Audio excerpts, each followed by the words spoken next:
ঢাকার সমস্ত উন্মুক্ত মাটিকে সবুজ অন্তত ঘাস দিয়ে হলেও ঢেকে দেওয়ার চেষ্টা করব।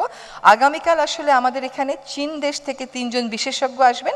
তারা চীনের বেইজিং কিভাবে 5 বছরে বায়ু দূষণ 35% কমিয়েছেন সেই অভিজ্ঞতা আমাদের সাথে শেয়ার করবেন এবং আমাদের kick off point national air quality management plan অনুযায়ী কি হতে পারে এটাও নিয়ে আমরা আলোচনা করব। আমরা স্বরাষ্ট্র মন্ত্রণালয়ের সহায়তায় গাজীপুরের সকল পলিথিন ব্যাগ উৎপাদনকারী ফ্যাক্টরি যেগুলো অবৈধভাবে পরিচালিত হচ্ছিল সেগুলো বন্ধ করে দিতে সক্ষম হয়েছি। এ পর্যন্ত সরকার এই 10 মাসে 11,459 একর বনভূমি উদ্ধার করেছে। এমন একটা স্থাপনা ভাঙা হচ্ছে।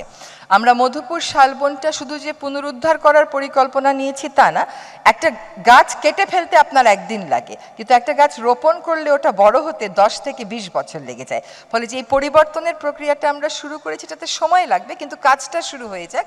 আমরা চুনতি অভয়ারণ্য থেকে আকাশমণি সরাচ্ছি যাতে করে হাতির উপযোগী বনটা হয়। এই বনের 15,000 একরের মধ্যে 20,000 একরের মধ্যে 5,000ই বেদখল আর 5,000-এ আছে আকাশমণি। এই আকাশমণি সরিয়ে হাতির উপযোগী যদি আমরা করে ফেলতে পারি তাহলে হাতি মানুষের দণ্ডটা কমে যাবে। দেশে প্রথমবারের মতন আমরা একটি জলাভূমি নির্ভর প্রাণী অভয়ারণ্য ঘোষণা করেছি, আরেকটিও ঘোষণার চূড়ান্ত পর্যায়ে আছে। আমরা রাজুকের সাথে মিলে পূর্বাচলে বিশেষ জীববৈচিত্র্য এলাকা হিসেবে 144 একর বনভূমি রক্ষায় কাজ করছি। কৃষি মন্ত্রণালয়ের সাথে মিলে আমরা আকাশমণি এবং ইউক্যালিপটাসের ব্যাপক চাষ এবং রোপণ করা এবং বিক্রি করা সেটার উপরে নিষেধাজ্ঞা আরোপ করতে পেরেছি। বাংলাদেশে একটি সরকারি প্রতিষ্ঠান আছে, Bangladesh forest industries development corporation. এটি লাভজনক একটি প্রতিষ্ঠান। তারা অত্যন্ত প্রবলভাবে শুধুমাত্র রাবার কেন্দ্রিক কার্যক্রম করে। বর্তমান যুগে তাদেরকে ডাইভার্সিফাইড প্রোডাক্টে কেমন করে নেওয়া যায় এটা নিয়ে আমরা কাজ শুরু করেছি। এদের একটা মাস্টার প্ল্যান প্রণয়ন করা হচ্ছে এবং আমরা এই শুক্রবারে ফয়জুল ভাই এবং আশিককে নিয়ে দেখতে যাব যে আসলে এটাকে স্কেল আপ করার কি সুযোগ আমাদের রয়েছে। পরের স্লাইডে একটু যাই।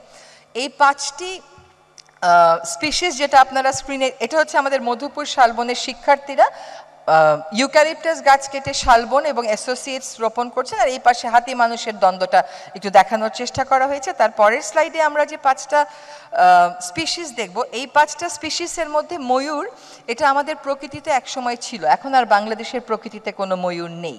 আমরা সাফারি পার্ক থেকে ময়ূর নিয়ে গেছি, একটা প্রোটোকল মেনটেন করে আমরা গাজীপুরে এই ময়ূরগুলো প্রকৃতিতে ফিরিয়ে দেওয়ার চেষ্টা করব। আর বাকি 4টা যে স্পিসিস এগুলো ক্রিটিক্যালি এন্ডেঞ্জার্ড, যদি আমরা এখনই সংরক্ষণের ব্যবস্থা না নিই আগামী 4 থেকে 5 বছরের পর এগুলো আর বাংলাদেশে থাকবে না। ফলে এইগুলোকে আমরা আবার ন্যাচারালি কেমন করে আরও সংখ্যা বাড়ানো যায় এবং প্রকৃতিতে ফেরা যায় সেই চেষ্টা করছি। পরেরটায় যাই। বায়ু দূষণ রোধে আমাদের national air quality management plan এই সরকার অনুমোদন দিয়েছে। আমরা বায়ু দূষণ রোধে জিরো সয়েল কর্মসূচি হাতে নিয়েছি। স্থানীয় সরকার ঢাকা উত্তর এবং দক্ষিণের সাথে মিলে আমরা ঢাকার সমস্ত উন্মুক্ত মাটিকে সবুজ অন্তত ঘাস দিয়ে হলেও ঢেকে দেওয়ার চেষ্টা করব। আগামীকাল আসলে আমাদের এখানে চীন দেশ থেকে 3 জন বিশেষজ্ঞ আসবেন।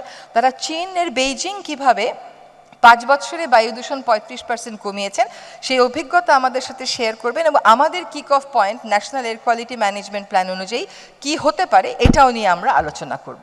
বিশ্বব্যাংকের সহায়তায় আমরা বায়ু দূষণের নতুন কার্যক্রমের অনুমতি পেয়েছি, যেখানে আমরা ফজল ভাইয়ের মন্ত্রণালয় ইলেকট্রিক ভেহিকেল আনবে। আমরা নো ব্রিকফিল্ড জোন আসলে ঢাকার আশেপাশে করা যায় কিনা সেটা একটু চিন্তা করব।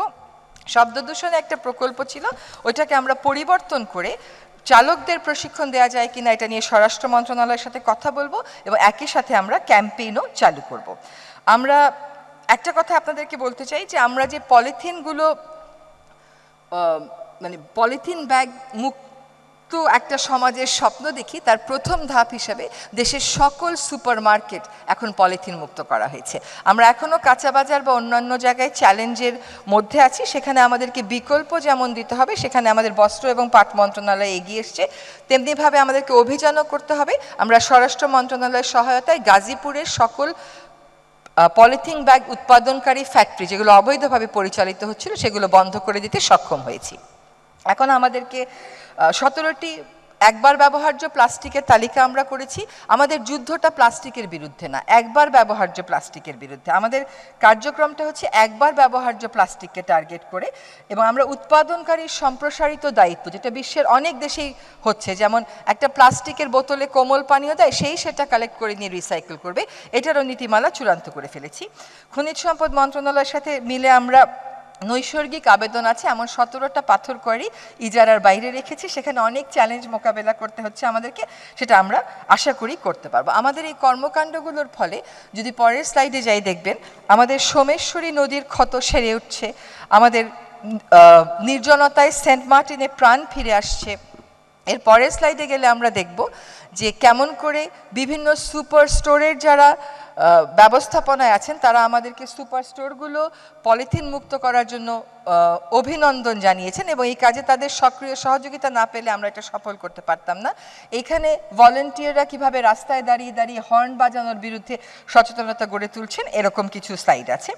আমার সর্বশেষ স্লাইডে একটু যেটা বলতে চাচ্ছি যে আমাদের কিছু প্রত্যাশা আছে। একটা হচ্ছে, আমরা যদি আইন কানুনগুলো ঠিক মতন না করি, সেকেলে আইন দিয়ে এই যুগের পরিবেশ রক্ষার প্রত্যাশা পূরণ করতে পারবো না। এটা হচ্ছে এক।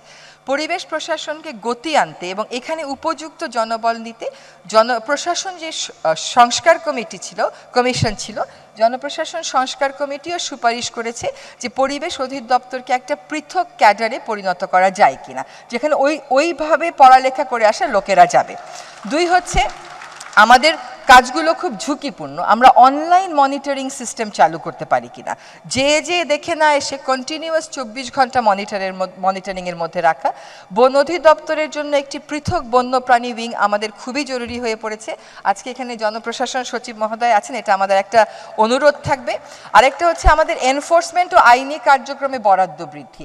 আমাদের যে পরিমাণ বরাদ্দ দেওয়া হয়, যেহেতু আমার কাজটাই হচ্ছে রেগুলেটরি, আমাকে মামলা করতে হয়, মামলা মোকাবেলা করতে হয়, ইটভাটা ভাঙতে হয়, প্রতিষ্ঠান যেগুলো অবৈধভাবে জলাশয়ের উপর সেগুলো ভাঙতে হয়।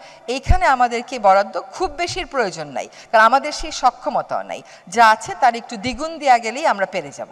বনকর্মীদের ঝুঁকি ভাতার বিষয়টা আছে, আর শিক্ষা কার্যক্রমে পরিবেশকে অন্তর্ভুক্ত। এইগুলো হচ্ছে আমাদের আগামী দিনে।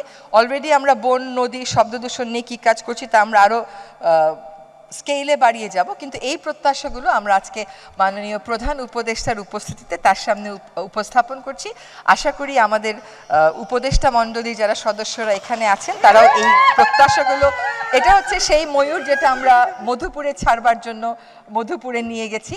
তো এবার আল্লাহর রহমতে তাদের স্বাস্থ্য এখনো ভালোই আছে। It's a very risky protocol যেটা আমাদেরকে মেনটেন করতে হচ্ছে। তো আমি এই বলে আমার বক্তব্য শেষ করছি। মাননীয় প্রধান উপদেষ্টাকে অনেক ধন্যবাদ, উপদেষ্টা মণ্ডলীর সকল সদস্যকে অনেক ধন্যবাদ। আপনাদের এই উপস্থিতি পরিবেশটাকে একটা জাতীয় এজেন্ডা হিসাবে পরিণত করার জন্য একটা বড় ভূমিকা রাখবে। এ যাবৎকাল যে পর্যন্ত এসেছি, যদিও স্থানীয় প্রশাসন এবং আইনশৃঙ্খলা রক্ষাকারী বাহিনীর সহায়তা না পেতাম তাহলে এটা খুবই দুষ্কর হতো। তাদেরকে বিশেষ করে ধন্যবাদ। আমাদের এখানে প্রধান বন সংরক্ষক মহোদয় আছেন, ডিজি এনভায়রনমেন্ট আছে, ওনাদের পুরো টিম আমাদেরকে যেভাবে সাহায্য করেছে, বিশেষ করে আমাকে, আমরা তো নন পলিটিক্যাল ব্যাকগ্রাউন্ড থেকে এসে, তাদেরকে অনেক ধন্যবাদ। এবং স্থানীয় পর্যায়ে যারা ডিসি মহোদয়রা আছেন তারাও বিভিন্ন কর্মকাণ্ডে অনেক সাহায্য করছেন। আজকে আমরা এখানে উদযাপন করছি, তারা কিন্তু সেখানে অবৈধ স্থাপনা ভাঙছেন। তাদেরকে অনেক ধন্যবাদ জানিয়ে আমার বক্তব্য এখানেই শেষ করছি।